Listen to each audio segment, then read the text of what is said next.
कुछ वक्त पहले जैस्पर और मैं एक सिंपल ट्रिप प्लान कर रहे थे। साउथ ईस्ट एशिया घूम लेते हैं, वियतनाम चलते हैं, थोड़ा एक्सप्लोर करेंगे, फोटोज़ खींच लेंगे और वापस आ जाएंगे।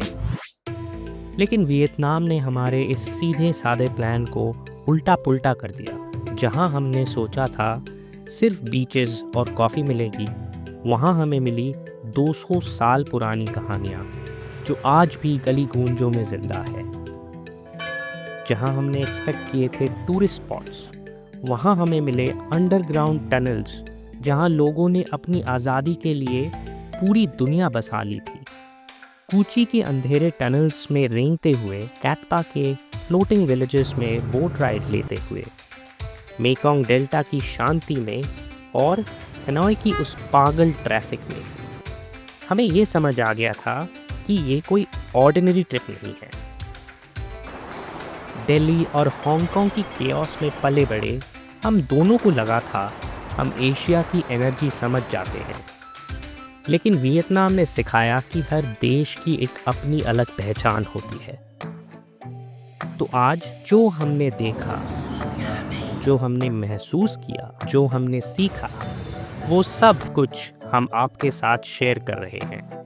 क्योंकि ये सिर्फ एक ट्रैवल नहीं, ये था हमारा वियतनाम के साथ एक इमोशनल कनेक्शन। तो हमारे ट्रिप की शुरुआत होती है सिडनी एयरपोर्ट से।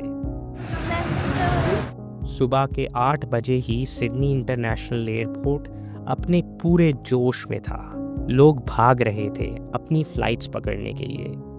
लेकिन हमारा वियतनाम एयरलाइंस का काउंटर बिल्कुल खाली था। चेक इन इतना स्मूथ था जैसे वियतनाम ने पहले से ही हमारा स्वागत करने के लिए तैयारी कर ली हो। सिक्योरिटी की भागा दौड़ी के बाद जब हम टर्मिनल में पहुंचे, तब जाके दम लिया। एयरपोर्ट एक्सप्लोर करने का टाइम आ गया था। हमें एयरपोर्ट गेट के पास बैठना बिल्कुल पसंद नहीं है।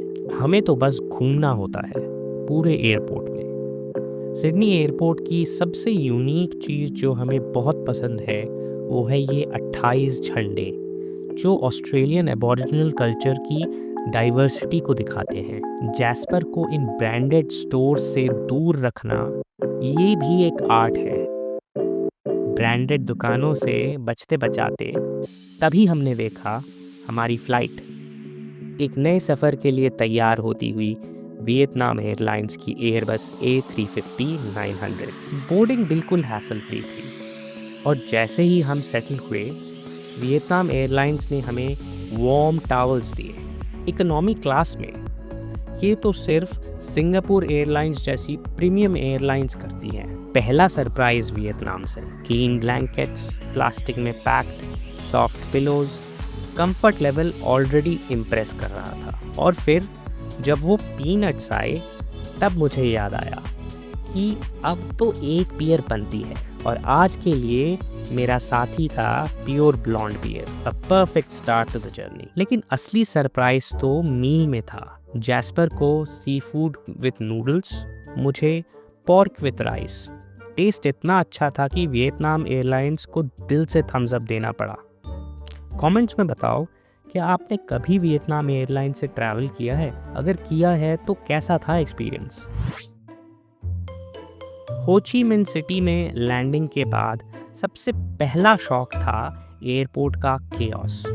साइन बोर्ड्स का कोई नामो निशान नहीं और इमिग्रेशन लाइंस एकदम गोलमोल। तान सॉन नाथ इंटरनेशनल एयरपोर्ट थोड़ा छोटा लग सकता है और रश की वजह से ये और भी क्राउडेड लगता है।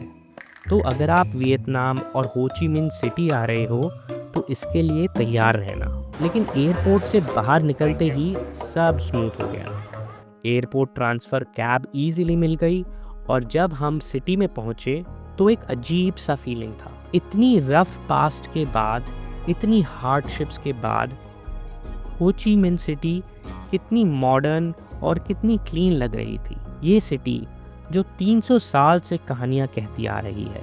पहले खमेर लोग यहाँ रहते थे, फिर 17th सेंचुरी में वियतनामी सेटलर्स आए। 1859 में फ्रेंच ने साइगोन को कैप्चर किया।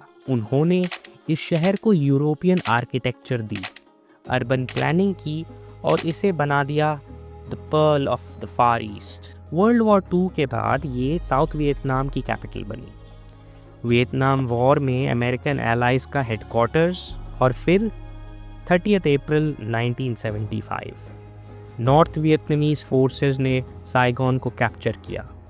वॉर ख़त्म हुआ और सिटी का नाम हुआ हो ची मिन सिटी, उनके रेवोल्यूशनरी लीडर के ऑनर में। तब से ये देश की सबसे बड़ी इकोनॉमिक पावर हाउस बन चुकी है। देखते ही देखते हम होटल पहुंच गए। ये होटल मैंने इसलिए चुना था क्योंकि इसका लोकेशन परफेक्ट था, बिल्कुल हार्ट ऑफ द सिटी में। चेक इन के टाइम फ्रंट ऑफिस स्टाफ एक रूड इंडियन टूरिस्ट से डील कर रहा था। थोड़ा एम्बैरेसिंग मोमेंट था सच बताऊं तो। थोड़ी देर आराम करने के बाद हम निकल पड़े नूजन ह्यू स्ट्रीट पर, जिसे वॉकिंग स्ट्रीट भी कहते हैं। यहाँ मॉडर्न बिल्डिंग्स पुरानी फ्रेंच आर्किटेक्चर के साथ परफेक्टली ब्लेंड होती हुई दिखी। ये डिस्ट्रिक्ट 1 का दिल है और यहाँ की केओस में एक अलग एनर्जी है। जैस्पर और मैं दोनों का जन्म दिल्ली और हांगकांग जैसी केओटिक सिटीज़ में हुआ था, तो हमें तो ये हसल और बसल बहुत अच्छा लगता है। एशिया की एनर्जी में वापस आने जैसा और कुछ नहीं था। पर फ्लाइट की थकान की वजह से हमने डिसाइड किया कि आज के लिए बस इतना ही। अगले दिन के लिए तो बहुत कुछ प्लान किया था। तो ये था हमारा पहला दिन। लेकिन कल हम एक्सप्लोर करेंगे हो ची मिन सिटी की फेमस अट्रैक्शंस और जो लोकल फूड यहाँ मिलता है उसका टेस्ट लेंगे।